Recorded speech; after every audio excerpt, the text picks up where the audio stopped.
सूरत الواقعہ آیت نمبر 41 پنځلسم رکوع 20 سپارہ صفحہ نمبر 44 اعوذ باللہ من الشیطان الرجیم بسم اللہ الرحمن الرحیم واصحاب الشمال ما اصحاب الشمال في سموم وحميم وظل من يحموم لا بارد ولا كريم صدق الله العظيم سورة الواقعہ آیت نمبر 41 پنځلسم رکوع 20 سپارہ کتا سولیات شي په سورة واقعہ کې الله پاک د درې جماعتونو ذکر وکړو. پهلنې جماعت هغه اصحاب الیمین دی چې دا به خي طرف ته به وي، الله پاک به ورته عمل نامه هم په خي طرف په خي لاس باندې ورکي. او دویم السابقون اولون دی، السابقون السابقون دا دویم هغه جماعت دی چې په دنیا کې به نیک کارونو کې سبقت لرلو، مخکې به په دنیا کې تلل، نو په آخرت کې به ورته هم الله پاک چې کوم دی به د الله تعالی عرش طرف ته او جنت طرف ته مخکې لاړ شي. او دا دریم جماعت دلته ذکر کیږي چې هغه اصحاب الشمال دی، دا به د ګس لاس خاوندان بوي. دا هغه ګناهګاران دي او هغه مشرکان دي چې د الله شرک کړي دي او د الله خبره نه منلې، نو دی به کوم دی یو ګس طرف ته به ولاړي. او دویم دا دی ته عمل نامه هم په ګس لاس باندې ملاويږي. او بیا ما تاسو ته ویلو چې په دې کې به عمل نامه داسې نه ملاويږي چې بس لاس په داسې مخې ته کې عمل نامه به ورته په ګس لاس ملو شي. دا ګس لاس به چې کوم دی دا په دې املا کې داسې رادن نشي او بیا په دې خېټه کې داسې روز او دی چې کوم دی په دغه ګس لاس باندې عمل نامه واخلي. الله دې موږ تاسو وساتلی کی. بیا الله پاک دلته فرمایي چې ما قبل چې کوم دی د جنتونو ذکرو، انتهایی خسته انداز کې الله پاک د جنت واقعات ذکر کړل، د جنت د سوري ذکر الله پاک وکړو، او د جنت چې کومې ونې دي د هغې الله پاک ذکر وکړو چې دا به داسې ګڼې وي د میوجاتو نه چې په دې کې به د دې ونې هغه تنه به نه ښکاري. او په د جنت چې کومه میوجات وي دا به جوړې وي. جوړې دا مطلب چې یو به تروه به وي، یو به کم دی خوږه به وي. او د جنت چې څونه میوجات دي لا مقطوعات ولا ممنوعات، دا به کم دی د موسم سره د دې تعلق به نه وي. کال 12 میاشتې به د جنت کې هر قسم میوه وي. په دنیا کې چې څونه میوجات دي د دې تعلق د موسم سره دی. او ولا ممنوعات، او په دنیا کې چې کم دی باغ ته سړی وردن نشي، نو په هغه کې چې کم دی سړی ځان ته دغه نشي راشو کولی میوه.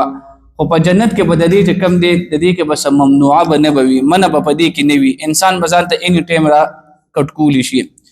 دلته هم جهنمی به چې کم دی دا به خوراک بم کوي، اسکاک بم کوي، ځکه د دې نه بغیر د انسان ژوند نه تیریږي. د خوراک نه او د اسکاک نه بغیر د انسان څه نه تیریږي ژوند. نو نمبر 1 الله پاک فرمای چې یو چې کله دی جهنمی ته په ګس لاس باندې عمل نامه ملو شي او دا چې کله جهنم ته روان شي نو دا به کم دی زی بنا، نو فرشتي به چې کم دی داسې د زناور غوندې چې کم دی شړي، لکه څنګه بعض اوقات یو زناور چې کم دی هغه سخت انخلیږي نو شاته نو د خلک سب یا ورکی دیکي، نو دا به کم دی داسې په دیکو باندې جهنم ته بوزي. نو دا چې بیا کله جهنم ته داسې وګوري نو دا جهنم انتهایی ښکته دی او جنت چې کوم دی انتهایی اوچت دی. نو دا جهنميان به چې کوم دی د دې جهنم گہرای ته چې کله ګوري نو دی به داسې وګوري. دا د انسان طریقه ده چې کله داسې جوور زی ته ګوري نو هغه د ستر کې داسې روچت کی او سټ هم داسې روچت کی. نو یو به چې کوم دی د جهنم گہرای ته چې وګوري سترګې بخکده کی. اور دویم دا چې کله دا فرشتي دا جهنم ته دی لړکی نو دا به داسې دی چې بشاته نه بوله دیکه ورکی. د دې طریقه به داوي چې دا خپې او دا تندې دا به کم دی یوځای داسې اتړلی شي او د فوټبال غوندې به کم دی جهنم ته ورلړکی. دا به د دې طریقه وي. بیا به په جهنم کې انتهایی ګرم بادونه وي، ګرم داسې بادونه به سموم ویل کیږي چې د انسان د دې اندام تم دنه هغه هوا ورځي. دا غریزي علاقې به تاسو کتلی وي، وزیرستان شو، بلوچستان شو، په دې کې چې کوم دې ورځو کې سختې هواګانې لګیږي، نو هغه هوا داسې وي چې هغه بالکل د انسان دنه اندام ته ورځي. نو داسې به د جهنم د اور هم طریقه وي چې دا کله پر جهنميانو باندې د دې د لوګي صرف ولګيږي، نو دا به د دې دنه اندامونو ته ورسیږي. او وحمیم ویل کېږي جوشیدل اوبو ته. نو چې کله دی اوبو چې کم دی ته ضرورت شي، نو دی ته چې کم دی ګرمي اوبه ملاویږي. حمیم ویل کېږي د چا په دوستۍ کې اخرنۍ حد ته رسیدل، کسی کی دوستی میں جوش مارنا، د دې خپل معنی دا ده. نو د دې معنی بدل ته دا شي چې حمیم چې بالکل جوشیدلی اوبه وي او هغه چې کم دی د خټ د وجې چې کم دی د لوښي نه پروزي، نو دی له وجه کم دی دغه شانتي اوبه پیشي. نو دی کله دا اوبه وسکي، نو د دې د ډکو میټازو په ځای باندې به د دې نه چې کم دی لاندې دا ټول دنه کلمې به ترې نه روځي. نو دغه کلمې به د دې نه روځي او واپس په دې کې اچولي کېږي او دې نه به دغه شانتي یو سرکل به روان وي. نمبر 1 وظل من یحموم، په جنت کې به چې کوم دی جنتي سوري څه به وي، هغه ما تاسو ته ویلي چې یو توبه یو ونه ده چې نبي علیه صلات وسلام وفرمایل چې 900 کاله که یو سړی د هغې د لاندې په اس باندې سفر وکړي د هغې سوري به ختم نشي. نو د جهنم سوري به داسې ني، د جهنم سوري به چې کوم دی دا به د اور لوګي به وي. تاسو کتلی دی چې کله دا اور کله ولګي د دې خپل لوګي وي، نو چې کله د دې لوګي د پاره وینټیلیشن نه او دا چې کوم دی په بند کمره کې وي، نو د انسان سترګې څه کیږي، د سوځيږي، ویره وي سترګې مې سوځيږي، ویره وي دا لوګي دی. نو د جهنم کې چې کم سوري دی دا به د سوي، دا به د اور د لوګي به وي. نو دا جهنميان به دې سوري ته داسې رامنډي کی چې دلته چرته سوري دی، هغه چې کله سوري ته ودرېږي د دې سوري د دې تاریخ د وجه به دې هغه سترګې انتهایی وسوځيږي. نو دا چې کم دی دغه او لا بارد ولا کریم، الله فرمایي چې یخ خو بګه د سره شته دی نه یخ، او ولا کریم او نه پکې عزت شته دی. نو دا بسونه د بی عزتۍ ژوند وي چې د یو انسان نه په تقاضي په ځای باندې ټولې چې کوم دی کلمې اوځي او دا ورته واپس اچولي کېږي. دا ډېر د بی عزتۍ ژوند شو. الله دې زمونږ او ستاسو حیا عزت پردو ساتلي کړي. نو دې کې د جهنميانو ذکر دی. او بل خبره تاسو دا یاد ساتئ، د دنیا د اور په مقابله کې د جهنم اور دا 69 ګونه سیوا دی. ګوره دا یاد وساتئ، د دنیا اور دی نو د آخرت اور چې کم دی دومره دی لکه چې د دنیا 69 پیرا دا اور ولګيږي، دومره چې کم دی د جهنم اور د هغې په 69 ګونه سیوا دی. د دنیا دی اور ته چې کوم دی معمولی سړی ګوت نشي برداشت کولی، نو آخرت هغه بیا د دینم خطرناکي.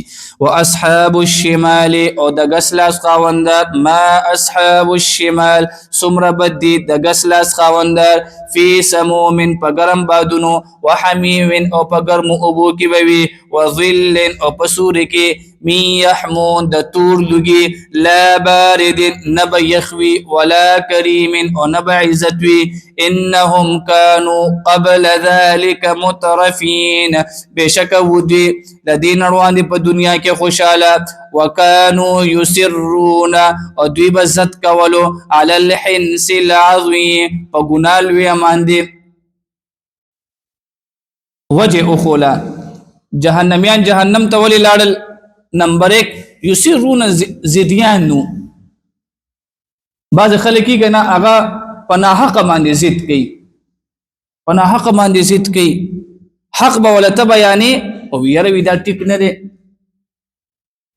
که تاسو چې کوم دی د صحابه کرام رضی الله تعالی عنهم اجمعین سیرت چې کله تاسو ګوره، هغه کې سونه منګړف خبره خلکو کړی دي، او چې کله بیا ته الته حق بیانې خلکو یره وی دا کار ټیک نه دی. نو دا زدیان خلک داسې وي چې دا د حق باندې هم څه کوي، پناه حق باندې ضد کوي، او په لوی لوی ګناه باندې به زدونه کول، لکه شرک شرک په نه پرې خودلو نو د دې د وجې دي لاړل جهنم ته. وکانو یسرون او دوی بزد کولو علی الحنس العظیم په ګناه لویه باندې. وکانو یقولون او دوی به ویل اذا متنا وکنا آیا هر کله چې مونږ مړه شو او شو مونږه ترابا خاورې و عظاما او هډوکې انا لمبعوثون آیا مونږ به دوباره را پاسولی شو. او آباؤنا الاولون آیا زمونږ پخواني پلاران نیکونه هم. قلت وتو نبی علیہ الصلوۃ والسلام ان الاولین بشک روانتنی هم والآخرین اور رستنی هم لمجموعون ضرور بجمع کولی شي الى میقات یوم معلوم فمقرر وقت یورزی معلومی.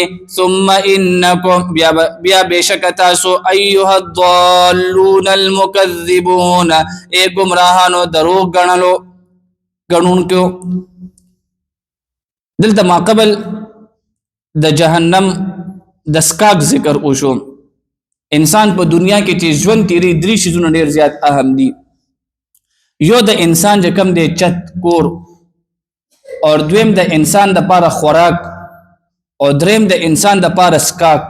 دا درې اهم شیزونه دي. یو نمبر 1 کور او دیم خوراک او دریم سکاک وبو. نو دا کور ذکر پکې وشو چې هغه جهنم د انتهایی خکته دی گہرائی کې دی. او دویم پکې د سکاک ذکر وشو چې هغه څه شي دی هغه حمیم ګرمي وبوي. او دریم پکې دلته چې کم دی اوس د خوراک ذکر کیږي لکه ډوډۍ. د دې نه بغیر انسان ژوند نشي تیرولی. نو الله فرمایي وی دا جهنميان چې کله وږي شي د خوراک نو دا به کم دی دي ته د یومنه به دي ته ملاویږي چې دا غي نوم دی زقوم. د اردو کې دا غي نوم دی توهړ. او په حدیث کې نبی صلی الله علیه وسلم د هغه بیان کړی دی وی کچرته د هغه یو ذایقه په سمندر کې واچول شو سمندر وبوت نه ټول ترخی شي ادونه تاریخ دی. او د دې کوم دی د زقوم ونه د بده جهنمی تبا په خوراک کې ملاویږي. او دا چې کوم دی دا زقوم ونه مام کتلې دا ټول غنی ده. نو دا چې کله دا جهنمی خوري نو دا به کوم دی په دې جبه کې بداین خريږي. او دا به د جبه د انتهایی په سختۍ سره دا وړي کې بیا په تعلق کې دین ختی. نو بیا چې کله دی دا زقوم دا نوړې تیری د دې لپاره بیا دی هغه ګرمي وبراخلی. دا به انتهایی په سختۍ سره هغه خوراک کیږي چې سره پیدا موړ پاتې کیږي. نو الله فرمایي لآکلون من شجر خامخا خوري تاسو اونا من زقوم د زقوم فمالئون بیا ډکوي منها لهغینا البطون خیټي فشاربون بیا بسکی علیه پاغه مانده من الحمیم یشدلی وبو. اور باندې پوه شئ کله ناکله مونږ نوړې زمونږ ان خلیږي نوړې چې ان خلیږي خلکو یې یو ګوټو به واخله نو د دې بهر نوړې ان خلیږي ذکر دې زقوم په دیونه کې غنی دي تشي نو دا په جبه کې من خلیږي په تعلق کې به من خلیږي د دې لپاره به دی بیا سس کې دا ویشیدلی وبو. فشاربون بیا بزنی اسکی شرب الهیم پشان د سکلو د اخت تګي شرب الهیم وی د اوخ چې کله تګي شي او دا اوخ چې څنګه په شړپ شړپ باندې وبس کی او دا جهنميان بدون تګي شي چې دې ته بیا نه ګوري چې دا اوبه یخي دی او که ګرمي دي نو دا چې په شړپ شړپ بدا اوبه اوس کی.